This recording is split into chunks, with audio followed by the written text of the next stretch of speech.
Hello and welcome to Caldwell County Today. I'm Paige Counts, Public Information Officer for Caldwell County, and today I have joining me Lisa Caviness from Hospice. Welcome, Lisa. Thank you. Lisa, today we're going to talk about something that probably impacts almost every family in Caldwell County. I think you're right. If they don't have someone in their family that's dealing with this issue, they know someone. Absolutely. I want to talk a little bit about Alzheimer's and dementia. Sure. Every 65 seconds, someone in the United States develops Alzheimer's disease, that's kind of a shocking statistic to me.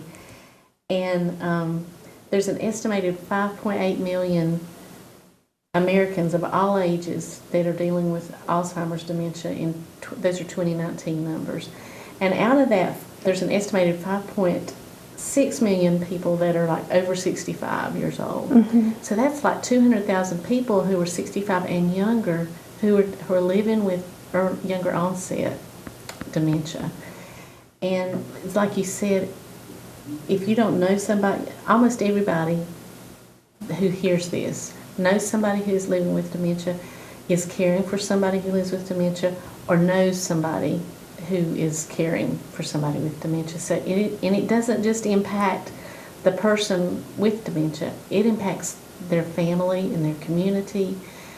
It affects all of us. It really does. Talk a little bit about just in general caring for someone with dementia and the burden or the role that is. Well, a lot of people, they would say caring for my loved one is not a burden. Mm-hmm. But and I understand that, and I would agree.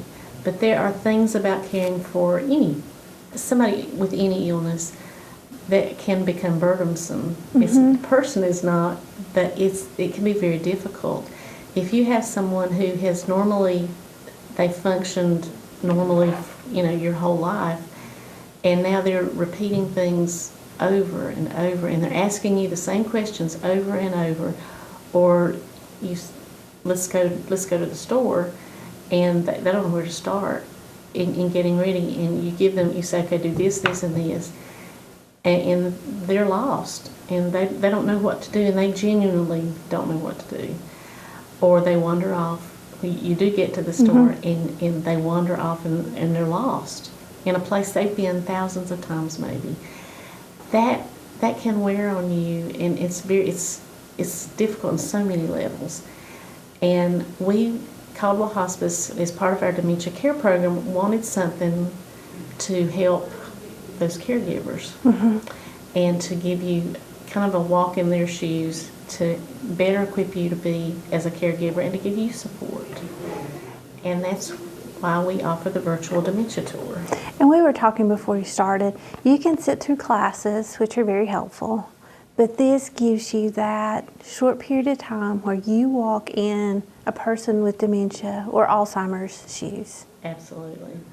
It's very realistic. I have been in a lot of classes and read books and articles, and they were great, but I think more about my first experience going through the virtual Dementia Tour as a participant than anything I've ever read. Because it touched my heart, and I still feel that, and I really connected to that, and it gave me more patience, not just with dealing with people with dementia, but even just aging, because people that I normally, like my mom and I, we would go shopping, and we had our places we would go. Right. And she didn't have Alzheimer's, but as she started aging and slowing down, she couldn't get around as fast, like at the mall or mm-hmm. wherever we were going. And I was like, where is she? And it helped me realize just the parts of aging, of slowing down, some of those challenges that you face. And the virtual Dementia Tour touches on that as well.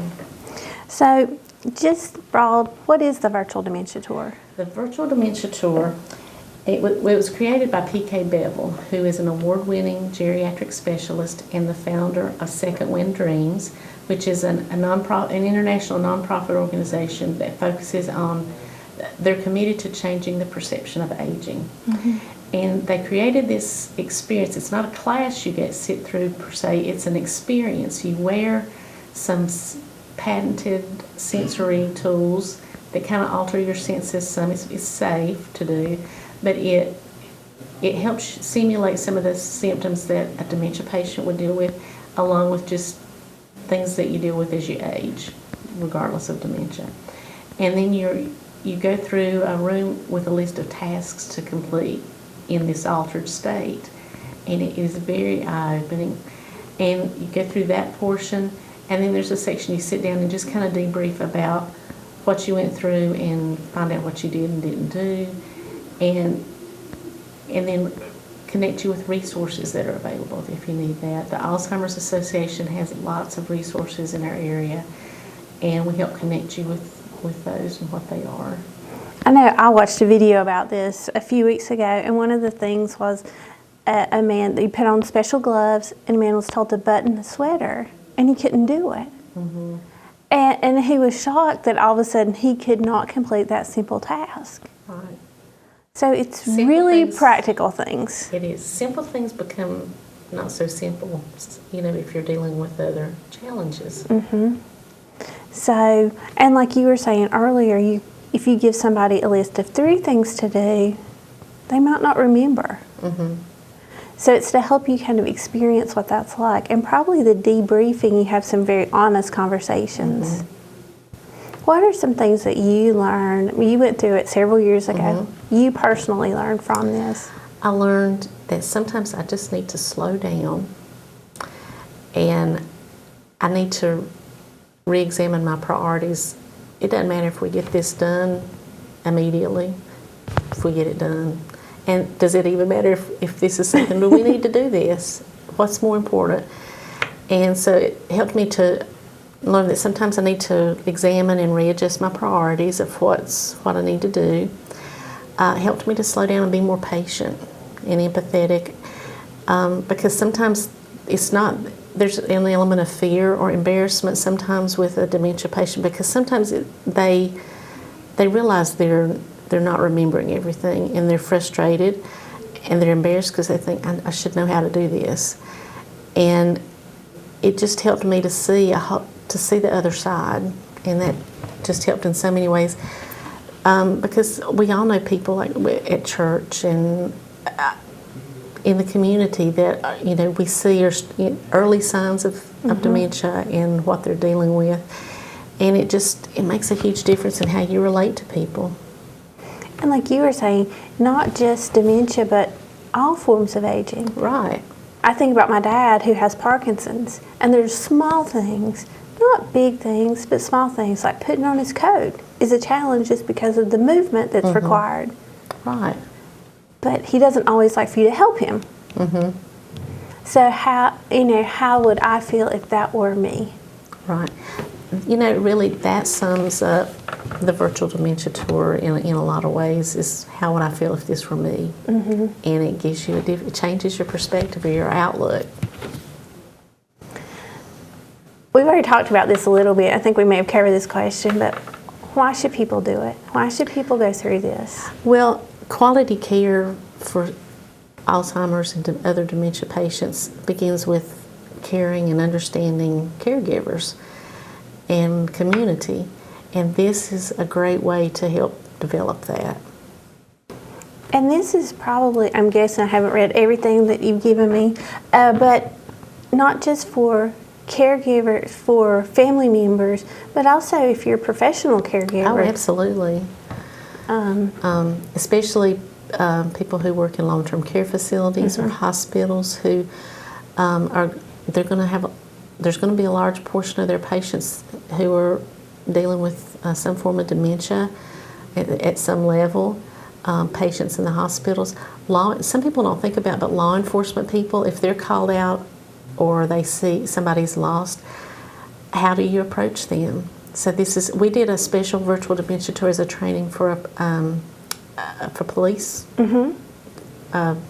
organization a couple years back, and I thought that was a great thing for them to reach out to do. EMS workers who maybe, if they're ill, they're coming to pick them up for an ambulance transport, knowing how to better equip them to deal with those patients. Because any of us, when we're afraid, we're going to react to that. Absolutely. And when you're confused and afraid, it may lead to being combative. Mm-hmm. So how do you deal with that? And how do you help make that jarring experience a little smoother, a little easier? And I think this is a great way to help equip you to do that. So tell us when and where. Okay, we have, usually in Caldwell County, we have 4 virtual dementia tours each year. Mm-hmm. And we've had one in February already. Our next one is May 19th. And we do them at different times of the day to try to accommodate schedules. The May 19th is our evening, closer to the evening, when it's 4 to 6, so if people could come right after work. Then we have one September 1st and November 10th. And those dates are all on our website as well.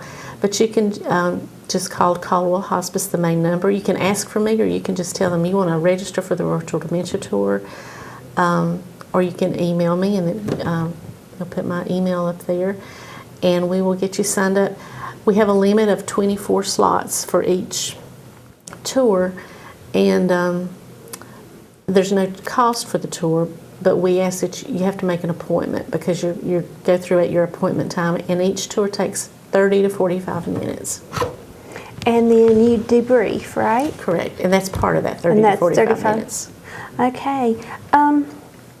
What are some of the resources that you share? I mean, if you don't mind just talking about some of the resources available here in the county. Sure.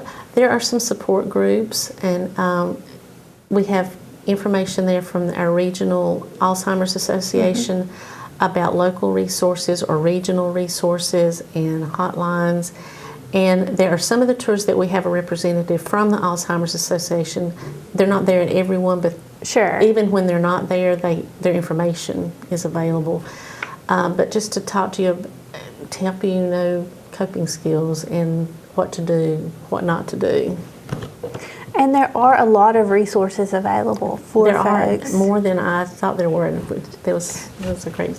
And I think people are often surprised, because when you first find yourself in the situation of dealing with someone with dementia, sometimes you don't know where to look. Right.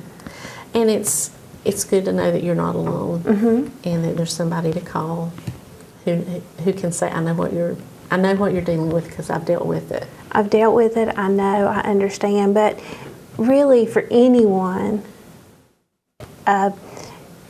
church leaders, community leaders, EMS, caregivers, police, all could benefit from this, anyone in our community. Right. So be sure to go to the hospice website. That's caldwellhospice.org, I believe. It is. And read more about it. At least consider going through the virtual dementia tour. If you want more information, call Lisa. She's going to be a wealth of information for you. Lisa, is there anything we've forgotten about this? I don't think so. I just encourage you to call and make an appointment and take the tour. Or if you're still not sure, you just want to call and talk about it, I'll be glad to talk. Okay. And kind of explain, what it is and what it's not. Right, and so that people won't be afraid of doing Right. it. Because it's not about embarrassment, it's really about learning. Absolutely. About learning and improving. Lisa, thank you. And thank you for sharing this. It's an important event. It's important for all of us to go through, and I hope I have the opportunity soon to go through this. Well, thank you for having us. All right, thank you, Lisa. And thank you for watching Caldwell County Today.